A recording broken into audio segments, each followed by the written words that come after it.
All right, everyone. Welcome once again. It is Friday, and you know what that means. It is time for manufacturing e-commerce success. I am one of your co-hosts, Damon Pistolka. That pretty guy right over there, Curt Anderson, co-host with the most, is going to be helping us today. And we've got Dale in the house today. Curt talking about him, introduce him. We're going to be talking about AI tools for SEO and content engineers can trust. I am so excited. I tell you what, every time that video starts to play on Friday, it's just like the first time for me, Curt. That's and right. I'm so excited for today. Oh, dude, did you get a good night's sleep last night? Yes, I did. You went to bed early like I told you to? Yep. Okay, good. Because dude, this is a monster program here. So I am just so honored, so thrilled to introduce our dear friend Dale Bertrand. Dale, happy Friday. How are you, dude? Well, I'm doing great, and I can feel the energy. So I'm so excited for the invite. I can't wait to get into it. Well, and what a perfect business name, man. I as a matter of fact, we need to dive into. We've got the CEO from Fire&Spark, and so we're going to take a deep dive into AI. And so, guys, drop a note in the chat box. Let us know that you're there. You absolutely want to connect with Dale. This is going to be a monster masterclass on AI. Dale, as we dive in, I've got a boatload of questions for you. We're going to have a lot of fun here. But before we get started, I do have one question for you. Now you're a New England guy, as I understand, right? Boston? Yes, I'm up in Boston right now. Okay. So question for you. When you were a little guy growing up, who was your hero? Who was your hero? Oh, geez. Maybe it was, I think back to the 86 Mets because I was a big baseball fan. So I think back to how they beat the Boston Red Sox. Yes, I'm up in Boston now, so I don't want people to know that I started life as a Mets fan, but I think back to the 86 Mets with Darryl Strawberry and Lenny Dykstra and all the rest. They were really my heroes because I was big into baseball cards and all of that. Man, Doc Gooden. Yes. Man, what a great team that was, boy. Mookie Wilson. That was a great season, and they did, so any of your friends in Boston, we won't let them know that. Yeah, just don't mention the Buckner ball. I mean, we just don't want to go down that. Yeah, we don't want to go down that rabbit hole. But all right, great. So Damon, we have we're huge baseball fans. So Dale, love that answer. Doc Gooden, Strawberry, what a one loaded season. What was it about that team that you found so inspiring? I just remember that we didn't exactly have faith that they were going to be able to do it, but they pulled it off in the end with all of the drama in the World Series that year. All of the drama. That's what I remember. Yeah, I think Gary Carter. I can almost rattle off that whole team. Damon, you remember those 86 Mets, right? Oh yeah. Crazy good, crazy fun baseball time. Yeah, they as a matter of fact, they were on they had thin ice, and then unfortunately game 6 broke loose and the Mets end up winning that World Series. So Dale, great answer, man. We have not had the 86 Mets on the show, so that was a great. So let's go here. So Dale, as I understand, Damon, did you know we have an Ivy Leaguer here? Dale, do I understand this correctly? Did you go to Brown? That's what I hear. Yeah, I met my wife there. So she and I have been together forever, and I have my 25th year reverse anniversary coming up. So it's our reunion. So our 25th year reunion coming up. Nice. Very cool. Crazy. Well, all right. So you go to Brown in electrical engineering, and as I understand, bachelor's and master's degree. Do I have that correct? Yes, computer engineering. So I spend half of my time in computer science, the other half of my time in electrical engineering, and a little bit of time in the AI lab and in grad school at Brown. So that was my academic training. Well, awesome. So, hey, Damon, we got a couple of friends. Yeah, we do. I want to say shout out to Gary Wood today. Stopping by, Gary. Hi from Victor, New York. Thanks for stopping by. And Whitney Houston stopping by. Happy Friday from Houston, Whitney. Thanks for stopping by and dropping a comment. Happy Friday, guys. Hey, we're here with Dale. Whitney, you caught Dale at the Industrial Marketing Summit in Austin, Texas. And so, again, you're out there. Drop us a note. Let us know that you're here. If you have any questions about SEO, about AI, or the combo of both, we have the authority, the expert, the guru on this topic here. Dale, the CEO from Fire&Spark. So, Dale, let's go here. So you go to Brown. So Damon, we love not being the smartest guys in the room. We are absolutely not the smart guys in the room today. So you go to Brown in electrical engineering. How does somebody go from electrical engineering to becoming an SEO expert? Can you walk us down that path? Oh, that's a long story. So I got involved with a startup while I was still in school. So I was just very lucky that one of my professors knew someone was starting a company. So I worked with them, and that was in the chip space. So that company ended up getting sold like right after I graduated. So I was lucky that I had like, a little bit of cash, like some FU money, like right after school. And that allowed me, and for those of you who don't know what FU money is, it means you have just enough money in the bank that you can quit whatever job if you're not happy with it.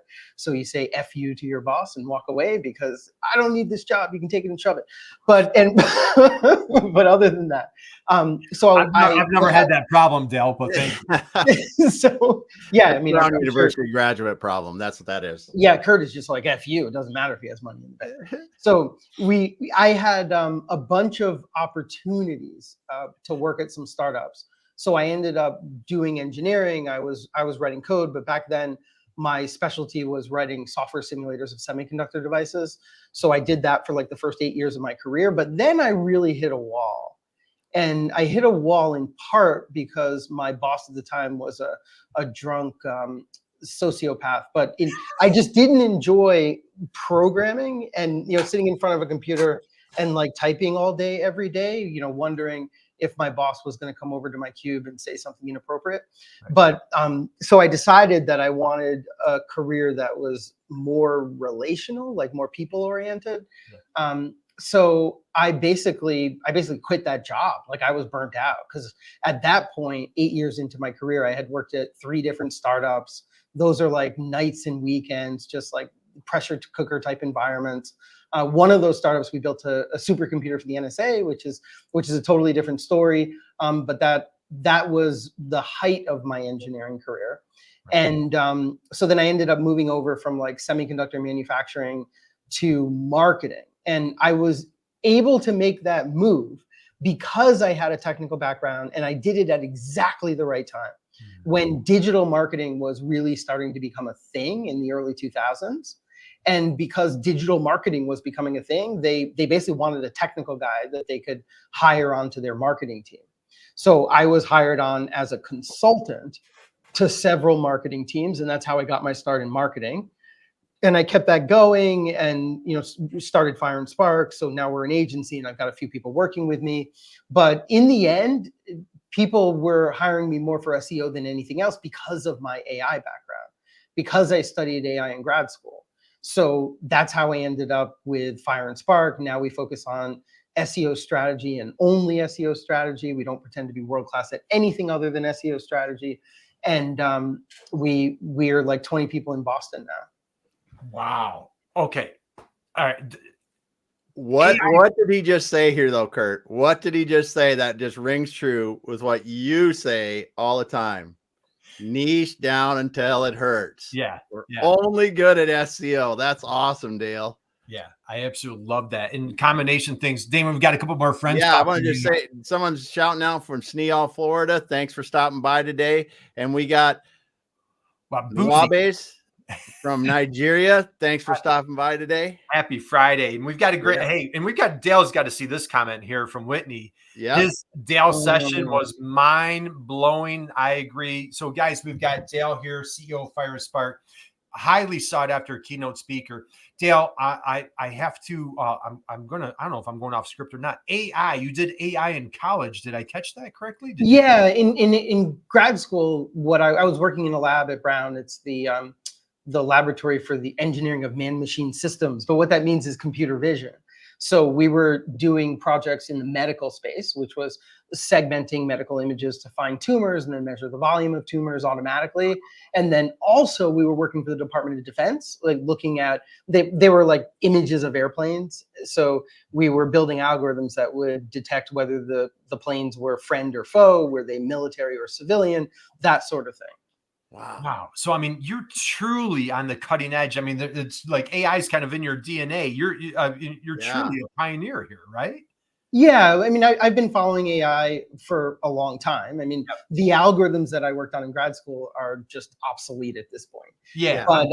But I've been following it for a while, and more recently, we all know that ChatGPT is a thing, and there are a number of large language models and other predictive models that are useful in the field of marketing. Right. So we've adopted as much as we can, and I've actually gotten into AI consulting on top of the SEO consulting to help like marketing, sales teams, and operations teams, implement AI and make the most of it. Well, absolutely love it, and I love it. You piqued my curiosity in the 2000s. When you're digital marketing, again, you're a pioneer in digital marketing. When you got your career started in that, were you right off the gate SEO? Were you doing a lot with pay per click? What was the early 2000s? So when I got into digital marketing, I was curious about everything. And I was coming from like a technical and analytical background. So I built a bunch of websites that were hand coded. I did some projects for clients. There was one client where I built like a webinar system for them, similar to StreamYard, but with many, many less features, because they wanted their own proprietary webinar software. And I did a lot with analytics and AdWords back in the day, like advertising on Google. And then I also did SEO and content and email, but that was in the very beginning. I pretty quickly focused on SEO. Right. Did you miss the electrical, when you went to college for electrical engineering? I don't know if you saw where you are today.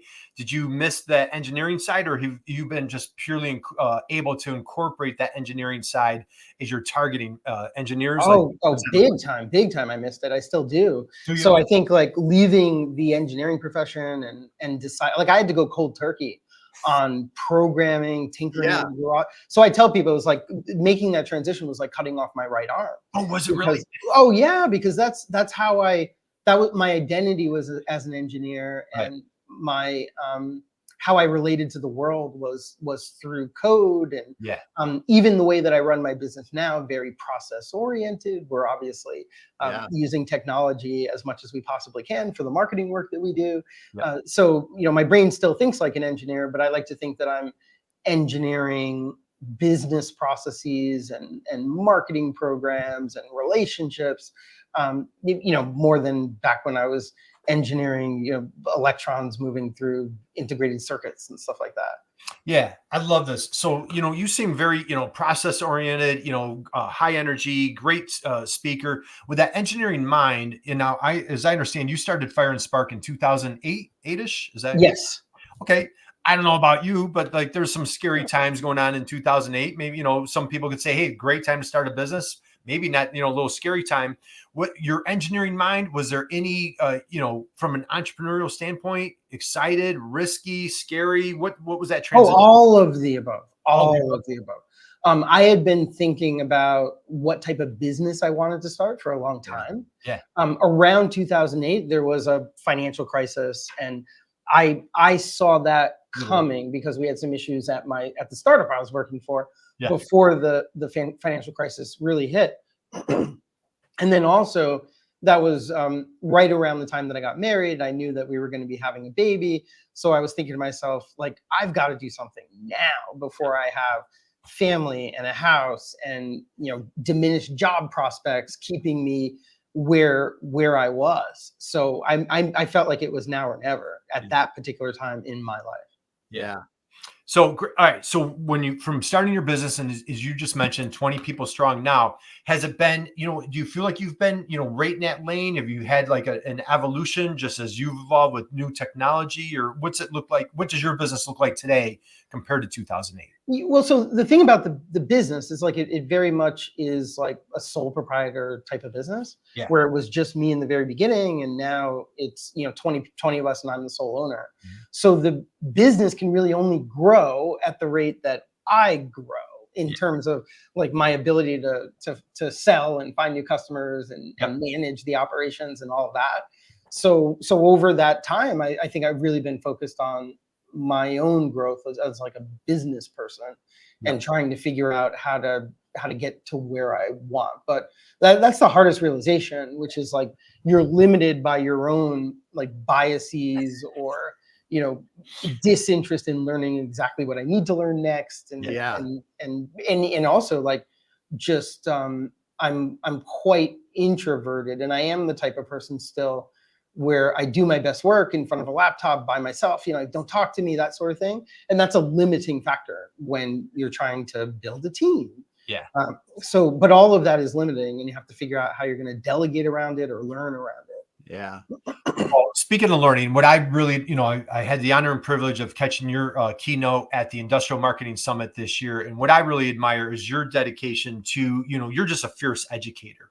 And so, when did that start in your career? Has that always been a part of your culture, part of your DNA from your business as an entrepreneur, that you're going to be out there educating folks? What's that look like? Well, that's just fun for me. So I think I enjoy talking about things I'm excited about, technologies that I'm excited about. So that's just fun. Like, who wouldn't enjoy talking about what they're excited about? Right. And then when other people are also excited about it, and then they can take something from what the information I'm giving them and make a difference in their day-to-day or the work that they're doing. I mean, that's amazing. That's amazingly rewarding.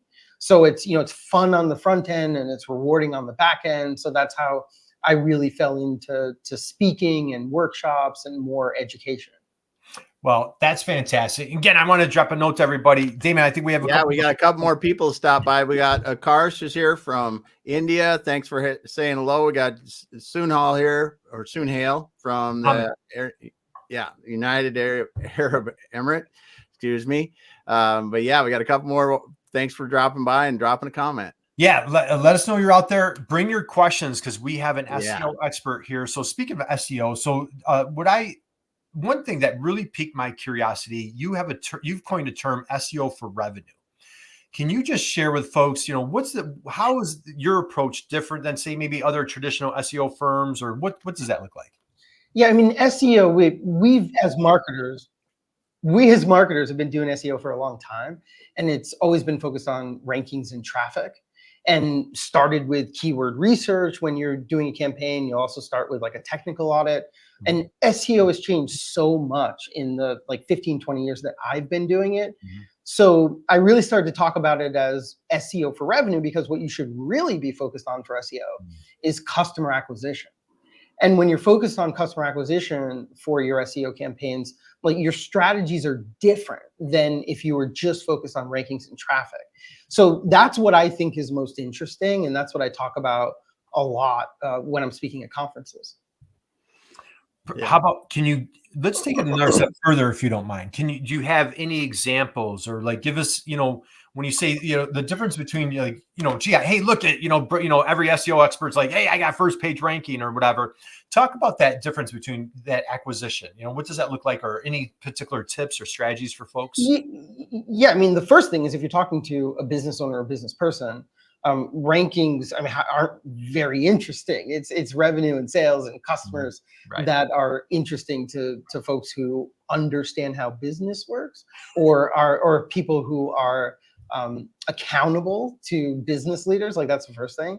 And then when you get into kind of the details of how you run the campaigns and how strategy changes, we used to do keyword research and a technical audit upfront at the beginning of an SEO campaign. And that made sense because we're targeting keywords in our content. And then also, back then, it was true that if you made technical changes to your website, you could get more organic traffic and better rankings. But when you're focused on customer acquisition, like, you're focused on getting the right people to come to your website. People who are interested in buying the product or service that you have, or they're researching a purchase decision related to your offering. So when you're trying to get the right people to come, then instead of thinking about keywords and traffic, you're really thinking about search intents and researching your customers, so you understand, what do your customers search for. Like, when I worked as an engineer, I was online in Google looking for data sheets, reference designs, and the information that I needed to do the work that I was doing, because I was modeling these devices. So if you're targeting someone like me, you'd have to understand what those intents are. I have an intent to find information about a part that I may or may not design into my system. or I might be looking to purchase a product or an oven when we're doing our reliability testing and stuff like that. So those are all different intents. And if you start with those intents that you want to target, then you can use those intents later on to filter the keywords you're going to go after, the topics you might write about, the type of content you'll create. So starting with those intents works a lot better. When you're starting with keywords, you end up in a situation where you're optimizing your content for keywords, but not everybody who is typing in that keyword that you're optimizing for actually has the intent that you need in order to convert them into a customer. So you end up with a whole bunch of traffic, but it's the wrong traffic. Then what you try to do, you do some conversion rate optimization. You try to optimize your site so that more of those people are going to convert. But if they're the wrong people in the first place, then you really should have started by targeting the right people. Yeah. Wow. Absolutely love that. Yeah. Drop the mic, Damon. Drop the mic. No doubt. That was, we talk about that a lot here, Dale, is, really laser focusing and targeting that ICP, ideal customer, speaking their language. A lot of times, we have internal speak and because, what we talk about, internally at the company, and customers just don't know that language. They don't know the acronyms or the buzzwords or jargon. And so, I love what you're saying. I want to slide in here. You do an amazing job. As a matter of fact, when I chatted with you at the Industrial Marketing Summit, you just crushed it with your keynote. And I think, if I'm not mistaken, you're flying off to Miami for another keynote or workshop. Oh, yes, I do remember that. Yeah. I did a full day workshop in Florida. Yep. And so you're all over. So, you really do a great job on educating and speaking to folks. What I would love to do is what I caught at the Industrial Marketing Summit. I don't want to put you on the spot, but you did a real wonderful masterclass on how your team are applying AI, with your SEO strategies. Can you scratch the surface a little bit on, I don't know if you remember everything. Oh, I remember all of it, but what really resonated with you? What was the aha moment? The aha moment, because I've been talking to people, I've been bragging about you all week, and I'm like, man, and I just talked to a woman yesterday who she was like, I told my boss I wanted to go to the Industrial Marketing Summit and I couldn't go. And I'm like, well, guess what? I'm bringing the Industrial Marketing Summit to you. If I'm not mistaken, if I heard you correctly, you said that you're using AI for 70% of upfront content. Do I have that right? And then you're kind of yeah. I remember what we're doing in our agency is trying to use AI for the first draft of almost everything. Mm-hmm. So that might be writing an email, writing a report, doing some brainstorming, or maybe a plan for a webinar that we're running, or a strategy for an SEO campaign or influencer campaign. Or it could be a content brief or a piece of content, but try to use AI for the first draft of everything. And the point there is we're figuring out how to use it, where it works. Sometimes it slows us down because it's an inappropriate use of the technology, but that's the sort of thing that we need to figure out. So I love the idea of trying to use it for the first draft of everything. And then another useful exercise is when you sit down in front of your computer in the morning, you've got a full task list for the day. Give AI the task list and ask it how it can help you with these tasks. And what I love about that is a lot of what it comes up with might not be that helpful at all, but there'll be some gems in there where that really help you to learn how to use it for various tasks in ways that you didn't expect you could use it. But that's how I've been learning it. Perfect. Awesome. I'm just going to say awesome right there, because I've thought this a long time in the first draft part of using AI, because for me and a lot of people I talk with, going from the blank page to something is often the real time, because you don't see the ideas to get your brain started or concepts that AI can often help you just kickstart that. And then you may change 75% of it into your language, into other points that you want. But that first initial piece really helps. Yeah, we call that the blank page problem. If you've ever had to sit down and write an email, write a report, write a short story, you know, I don't know, Curt, what you do in your free time, but you know, poems My to your life. wife. Yeah, there you go. So anytime you sit down to write, like you've got the blank page, and we've all had that experience where we just don't know what to do next. We don't know where to start. Right. So with AI, where you would start is you would describe to it what you're trying to do. So you might say, I'm writing a report for this audience on this topic. I want to cover these sections. Just give me the first version of it. And what I've actually been doing is telling it, like, give me the structure. Like, how do you think I should structure this? Then it gives me a structure. And then I say, well, actually, I don't want to start with this. I'd rather start with this other thing. And then I get the structure down. And then from there, I might start writing because I feel inspired, or I might tell it, write the first section for me. And I don't use the first section that it wrote, but I'll use it as a template and then I'll go over to my blank page in Word or Google Docs, and I'll start writing based on what it told me. But what I found to be really useful for anything that's long form is to talk to it about the structure and have it help you figure out the structure before you start writing. Yeah. All right, Dale, let's go here. Can you talk a little bit? So let's, so we have folks out there that are maybe solo marketers, or maybe, a small team. You have a team of 20. Can you share a little bit best practices, maybe challenges, maybe you had some fails, how your team is maybe collaborating together? So I know there was several questions. I guess bottom line question is, how is your team kind of evolving with AI and finding best practices, what not to do, what doesn't work, what does work?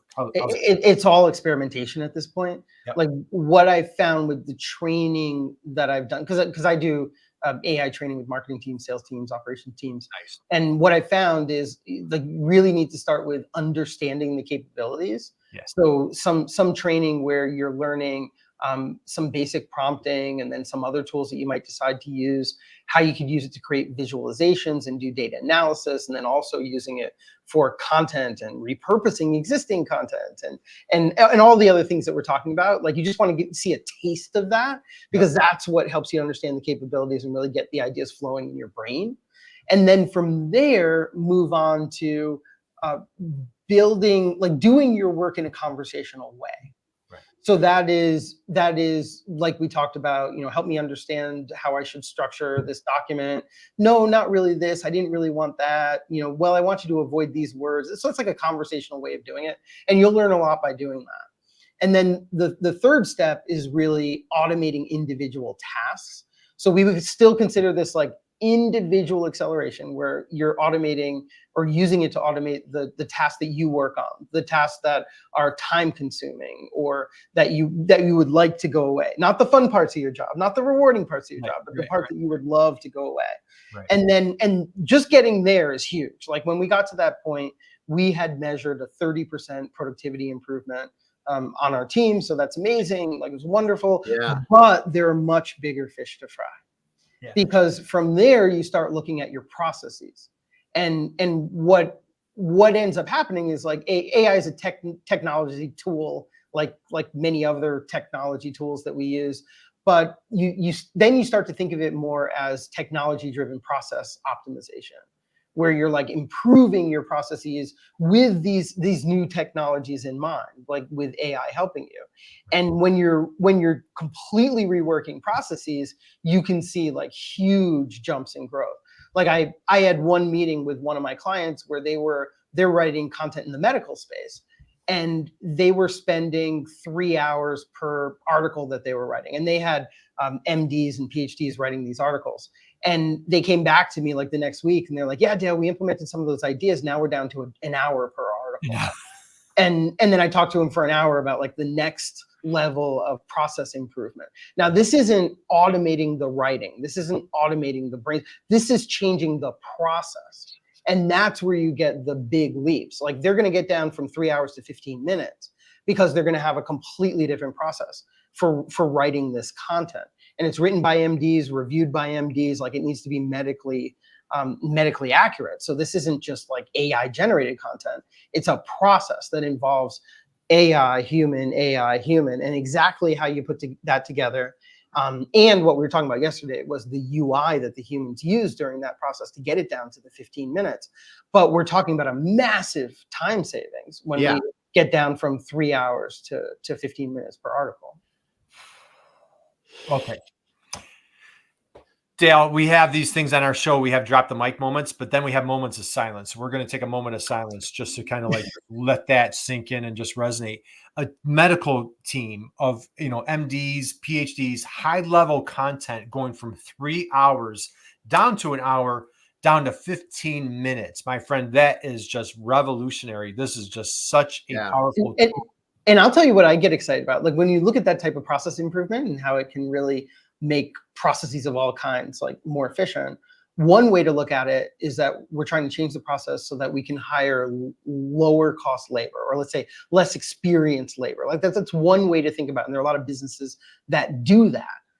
But then another way to look at it is like what we were doing in the last story I told you, which is that we're trying to use the most expensive labor that we can find, which is like a PhD MD. Like this guy went to medical school and then went back to school and got a freaking PhD. And I had trouble sitting through algebra class, So we're trying to use the most expensive labor that we could find and make it worth it by 10xing the output that we get out of that labor, and making sure that the content we get is medically reviewed and medically accurate and legal and regulatory and all that good stuff. So that's been eye-opening for me, which is you can get such high levels of efficiency that you end up going after more expensive labor, more expertise, and trying to plug that into your processes, not less. That's a great point, because if it allows you to incorporate the best minds but still come out at a competitive cost to others that don't have that experience, don't have that process, don't have that knowledge base that you're working from. It's huge. It's huge. Wow. Yeah, you're basically solving a different problem. Yeah. Because for a long time we've been solving the problem of it. Like, how do we get this process done cheaper? Right. So that we don't have to pay Mr. PhD to monitor the whole process. Right. But now we're like, no, let's hire Mr. PhD, give him as much money as he wants. And right. because we've got these tools that are going to make him hyper productive. Gosh, brilliant, absolutely brilliant. That's all I can say. And how we've even heard that concept of like, no, we're not going to hire, less expensive labor. We're going to do the polar opposite. Love that. Dale, for somebody out there that's completely brand new to AI, you've used the word prompt a couple of times. Can you just say if that word, that concept is new to somebody, can you just kind of give us a 101 of AI? Like, what do you mean by prompting? Yeah. I think the best way to wrap your head around it if you're new is that there's predictive AI and generative AI. And predictive AI is predicting things. So like, what is the best subject line for this email? Or how much new stock should I order for the store? By predicting what sales are going to be over the next month, something like that. But then there's also generative AI, which is creating things or summarizing text, and also understanding unstructured data, which is usually text. And generative AI is useful for summarization or creating the first version of an email or a report or something like that. And with both predictive and generative AI, like you can use large language models. So these are AI models that are trained on basically everything that's ever been written on the web, so that they can identify patterns. And with the patterns that they identify, millions and millions of patterns that we might not even recognize as humans when we're reading the web, but they will recognize all of these patterns and then use those patterns to either do prediction or text generation or summarization or something like that. And these are pre-trained models. That's where the PT comes from in ChatGPT. And the fact that they're pre-trained is huge because you don't have to train them. And I think people like lose sight of how big a benefit that is, that these models come pre-trained. So to finally get to the answer to your question around prompting, and for anybody who's used ChatGPT, you know that you can give it commands or instructions that we call prompts. You can tell it what to do, and for the most part, it does it, which is absolutely amazing. It feels like magic. If you haven't played around with ChatGPT, play around with it so you can get a feeling for it, and then like start to wrap your head around all of the different uses for this type of AI for prediction or generation or summarization in your business. And there's certain types of problems that it does really well for. But I guess one example I always like to give is when I was in grad school, we were working on Department of Defense research, like I told you guys at the beginning of our conversation. And what we were doing was predicting, is this airplane flying overhead, is it friend or foe? And you can imagine using that prediction in a military setting to decide whether to shoot down an airplane or not. Like, that is AI that needs to be 100% accurate before you can deploy it, because it's very high stakes. The AI that we have today, using ChatGPT and all these other models, they're not 100% accurate. Like, in fact, they make things up. They might predict incorrectly. There's all kinds of things that could go wrong. You have to understand that and bake that into your process.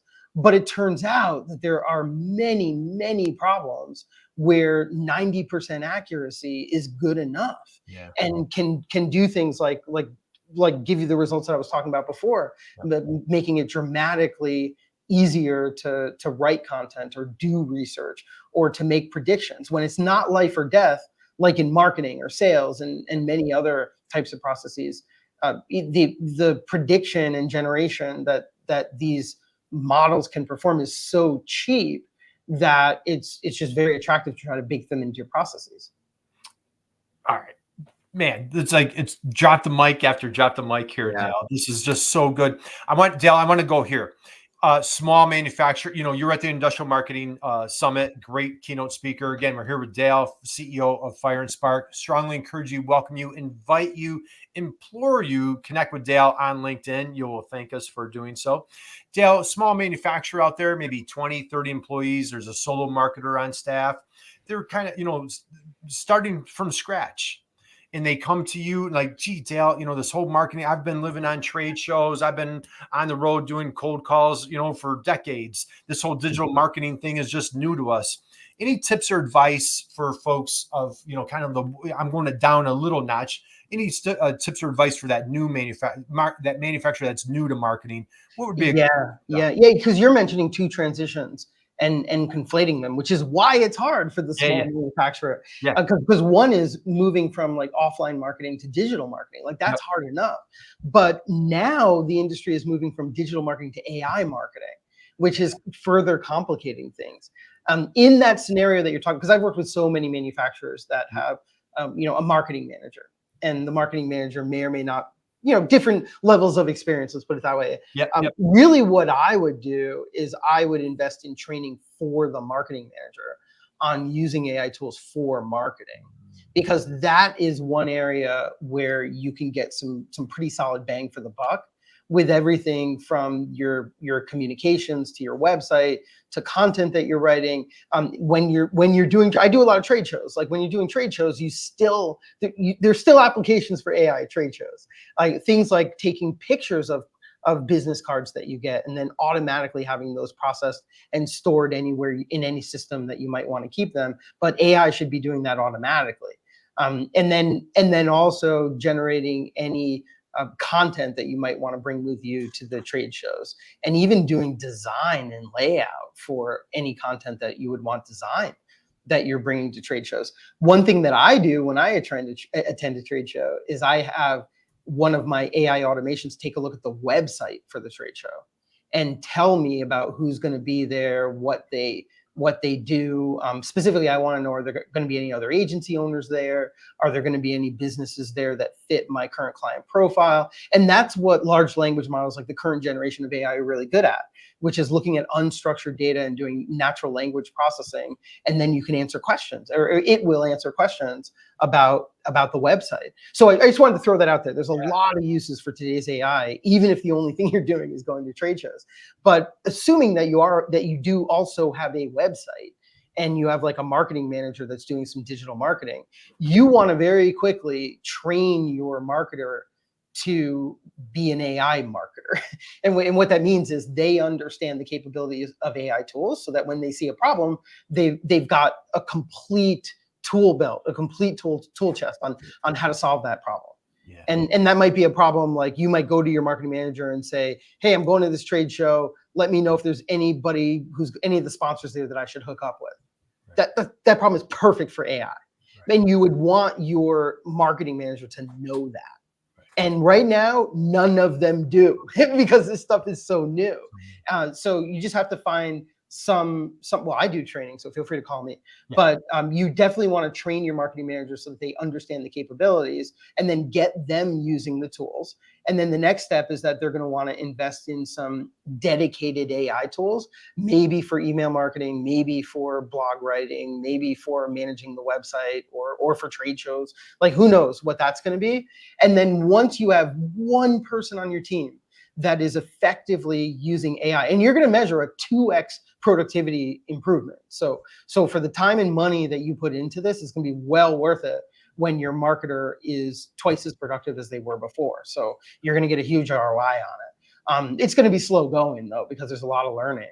But once you have that individual on your team who's proficient in AI, that individual can lead the way in deploying AI tools for your sales, your business development, operations, and everything else that you do. Yeah. Well, and then too, as you said, if they're twice as efficient, then every other marketer you bring on in that company, if that's a person that's good marketing leader, every other marketing person they bring on, and the other, the halo kind of effect to all the other parts of the business, because now they know AI, they see the yes. efficiency improvements. But I mean, just like in the MD example, if my AI tools allow my marketer to be twice as effective, that means I can spend more on that person and I can get more people and get more productivity out of them as well. I mean, it's a huge, if you're sitting here today and I've got 6 manufacturers and one of them's got that kind of thing going for them, their marketing's going to leave everybody behind. Yeah, absolutely. I mean, and it sounds too good to be true. I would say it sounds too good to be true. Well, I'll say AI sounds too good to be true because it is. And the caveat to all of this is that it takes time to get there. Yeah. You can't just hand somebody a tool and say, figure it out. Like, they really do need some guidance. And then also they need support at the organizational level, which means they need some time to figure these things out. It's gonna slow things down initially. And then also, to be realistic, not everything is going to work. So I would say that I got excited about AI tools, like really applying them to what I do a year and a half ago. And I would guess that probably half of the stuff I tried actually worked, in that, like, I continue to use AI for that particular task or that particular process. So there's a lot of time spent trying different things where you basically decide, no, AI is really not helping me in this area, so I'm just going to move on and try something else. So there's definitely some work that needs to be done. Like, you have to think of it as change management more than like just some software you're going to buy that just makes everything better. It's change management because it's going to require people to do the hard work of learning it, and they may not be interested in doing that, just to be honest. So you've got to give them a reason why, like, the future with these tools is way better than the way that we're working now, to get them excited, and then give them the support, like pay for the software, give them some time to learn it. And then inevitably what they're going to do is they're going to come back to you and they're going to say, okay, now that I understand how to use these AI tools, we actually need to work differently. And it's little things like, hey, I need you when you're at a trade show to take pictures of the cards. Don't just put them in your pockets, right? And that's a small process change. But there are going to be much bigger process changes. But the benefits are huge. Dale, have you seen, or do you foresee companies where they'll have a dedicated AI person? That might be a dumb question. Yes, it's interesting because you can call that person like a CAIO, so Chief AI Officer. Oh my God, say that 3 times in a row. If you next time we'll do a drinking game. Every time we say right. And at the end we'll just go into chorus around CAIO. We'll do that next time. So you can hire a fractional, like, chief AI officer nowadays, and I've done that for a few organizations, and that is the right thing to do when you're what am I trying to say? When you need somebody to really dive deep into your processes and kind of and try to map them to the technology to figure out what the opportunities are. But there is also another model for it, because really at the end of the day, you want to get to the point that an expert or multiple experts on your team have the epiphanies where not only do they have that subject matter expertise in what you do and how you do it, but they also, in the same brain, they understand the capabilities of the AI tools and how to apply them. And when you get those two things in the same brain, that's when the most magic happens. So you really want to bring in a trainer or a fractional AI officer or something like that to get your people to that point, rather than to think that you could bring in somebody outside who's going to learn enough about your business that they can map the technology capabilities to the expertise and get things done. That's really going to be somebody on your team with the expertise that's going to have those big aha moments on how things can be improved. Wow. Okay. Absolutely love it. Having the product, the subject matter expert internally combining, what a mind blowing combination that's going to be, right? Yeah. How valuable is, you want to be valuable in the market and create job security. That's a great way to do it right there, is become that subject matter expert, tie it in with being an AI expert. Yeah, man, we could keep you all day. I've not even paid attention to the clock. I know I want a couple of things left here before we wind down. You're a big proponent of building communities for marketers. Anything that you want to share as far as like how a marketer can work better at creating community, whether, through digital marketing, AI, anything that you want to share there? Yeah, I mean, it can be very difficult to create a community, but we all know like digital marketing is changing, especially with AI. So it's getting harder on a lot of channels to get in front of your audience. The trade shows we're talking about are more expensive and more exclusive, but also if you're doing Google advertising, that's more expensive, and SEO is getting more competitive. All of that stuff works better when you're building a community around your brand. And that means something different depending on where people are at. One company I work with, GrabCAD, that maybe some people listening have used if they do CAD design for manufacturing. But GrabCAD was a startup that I worked with as their marketer a while back. And we built a community around the brand, which was engineers that were doing, mechanical engineers that were doing CAD design. And we got them into the community by offering them opportunities to basically like do a contest where a big company like Boeing might come in and they need like a particular part designed, and the engineers in the community could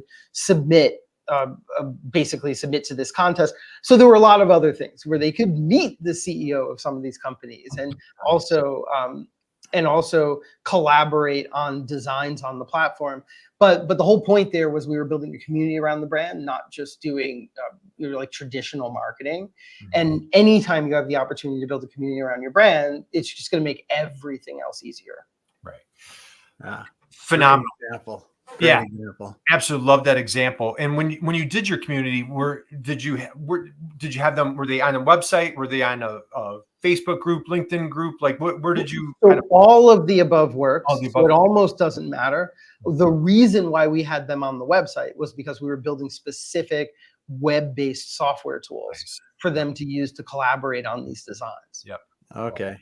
Absolutely. Cool. What a great man. I mean, this has just been pure gold from the AI standpoint, building the community. Dale, one of the last questions I'm going to dive into is scalability. You have right on your LinkedIn profile, you talk about how you've scaled folks up $10 million in sales from a marketing program. Any tips, advice that you want to talk about? Like, how do we get scalable with your marketing strategies? Well, on the efficiency side, like it's AI, like figuring out how you can use it for what you do. But then sometimes when I'm advising startups, especially in the manufacturing space, they don't really have product market fit, in the sense that they don't know how to talk about their products. So like regardless of what you sell and who you sell it to, you want to figure out how to get to the point that if you mention that this product exists, using the right messaging, so you're mentioning it in the right way to the right customer, whoever your target customer is, they basically have an aha moment. Like you want them to see themselves, oh, where have you been my whole life? Like I didn't know this product existed. And if you're not getting that reaction, you don't have product market fit, or you're describing your product as a commodity product, maybe it is a commodity product. But you really want to get to that point, and that's what's really difficult. But when you have that product market fit and you can feel it, and it makes everything else easier. It's once again, it's a force multiplier. Yeah. Absolutely love it. So, all right, community, scalability, efficiency, going from 3 hours down to 15 minutes, just tons and tons of pure gold. Boy, if you're just joining us, encourage you, connect with Dale on LinkedIn, hit the rewind button and just replay and just go step by step. Yeah. Dale, you just laid out a full blueprint for us. As we wind down, parting thoughts, words of wisdom that, anything that you want to share with folks out there Yeah, I would say connect with me if you're interested in AI or SEO. I love talking about this stuff. If you have any questions. Another big thing we didn't have a chance to get to is the fact that like Google is changing. So Google is going to be adding some generative AI features, and we're all trying to figure out like what that's going to mean for sites that are getting organic traffic. Right. So for anybody listening, like if you are getting organic traffic now, you might want us to take a look at. I'm happy to take a look at it. Yeah. Around how Google's SGE might affect your website. Because what Google's going to do is give engineers and searchers of all types the answer rather than sending them to your page. Yeah. And that's something. The way that we're optimizing for that is we're building what we call pull-through content. And these are content types that Google can't summarize and just give people the answer. Imagine if you need the data sheet, or if you want a data sheet that compares, or a page that compares to two parts that you might be researching or something like that. Like that's a piece of content that Google is not going to just summarize in an effective way. But there's many, many other types of pull-through content. So you want to make sure that you continue to do SEO because people are going to be continuing to search for your products, but you want to do it in such a way that it's future-proof. And we know that there's some big changes coming in the way that Google works. Future-proof your business. Damon, takeaways for you today. What do you? Man, it's just been a masterclass listening. I got 2 pages of notes from this, Dale. It's so great. Just hearing your ideas, how you're using AI, and then the results. The results are incredible, and your strategies to help companies get their marketers up to speed and really see some of those benefits. Thank you. Yeah, this has been just so phenomenal. I had really high expectations. You completely crushed it. Again, guys, connect with Dale on LinkedIn, Fire&Spark CEO. If you ever, Dale, do you have any speaking gigs coming up on the horizon? I do, but I'm in Europe actually for the rest of the month at a few different events there. But I'll be back in the US at HubSpot's Inbound Conference and then Content Marketing World in San Diego. So those will be a lot of fun. Yep. Yeah. And I'll tell you, it is worth every penny. I think, I don't know if I said this, I think I said it before we went live. So I saw Dale speak at the Industrial Marketing Summit, and I just told somebody this week, if I only went to the Industrial Marketing Summit to see Dale speak, and I didn't catch, no disrespect, because they were amazing speakers, every single one of you, I love you. As a matter of fact, Dale, a bunch of them, Carlo, Gregory was just on the program Monday. We have a bunch of speakers coming up from the Industrial Marketing Summit, but dude, you were worth the money of just traveling to Austin just to catch you live. So if you guys get a chance, connect with Dale. Dale, I have one last question for you, my friend, before we wind down. Sure. And lo and behold, I don't even need to ask you if you're a baseball fan, because you opened up with the new 1986 Mets, man. That was, you won my heart over with that one. So Dale, let's go here. I have a hypothetical question for you. Curious what your answer would be. And maybe you could use AI for this. Okay. Oh, you're talking to the AI Dale right now. You didn't even realize. David, it's not even the real Dale. It's like AI. Yeah, he's off doing something else. Dale, let's say that the Mets are playing the dreaded Yankees, man. It's a Subway Series, and it's a bottom of the 9th tie score. Okay. Tie score, guy on second base, bottom of the 9th, 2 outs. We need a run. The Mets need a run to like get this game over with. Okay. Manager is on the bench, looks on the bench, says, "Hey, Dale, grab your helmet, grab your bat, get up there, hit in the winning run." So you walk over, slap on your helmet, you grab your bat, you're walking up to hit in the winning run to beat the dreaded Yankees. As you're walking up to the plate, what's your walk-up song? Oh, that's so fun. So probably the same as when I'm on stage with someone like Who Let the Dogs Out. Who let is Because that, I've had that in real life. if you had that, is that who let the Yeah, dog yeah, out? yeah, yeah. That's So, awesome. yeah, That's when I awesome. can arrange it, that's fun. That is Yeah. fantastic. All right, great answer. Appreciate it. Damon, we got a couple more comments here if you want to just show those. Yeah, we did. We got Navarre's here. Happy day with you learning new ideas. And Sion, excuse me, thanks. He had a couple comments. He's missing the initial part, but he's going to go back to connect and go back to the beginning. So thanks so much, everyone. Yeah, so we'll close it out. So, guys, thank you, Dale. Thank you. We appreciate you. And boy, anybody that's been hanging out, it's a great opportunity. Let's give a huge round of applause for Dale for just absolutely crushing it today. We appreciate you guys. We thank you guys. Most importantly, Dale, we thank you. Yes. We'd love to tell everybody, man, just go out and be someone's inspiration, just like Dale was for us today. And you'll just make the world a better place. Dale, thank you. Damon, take it away. Let's close it out for the day. Yeah, thanks, Dale, for being here today. I want to thank everyone that made the comments, put comments in the box there so we can see you're listening. Thanks to all those people that didn't comment. We're listening out there. We appreciate you stopping by and listening to us every week. Wow, what a master class today in AI. I'm so excited. Going to go back and listen to this, and I think you should too. If you got in here late, get back to the beginning and start this thing over. Thanks for being here, everyone. We'll be back again next week. Have a great weekend.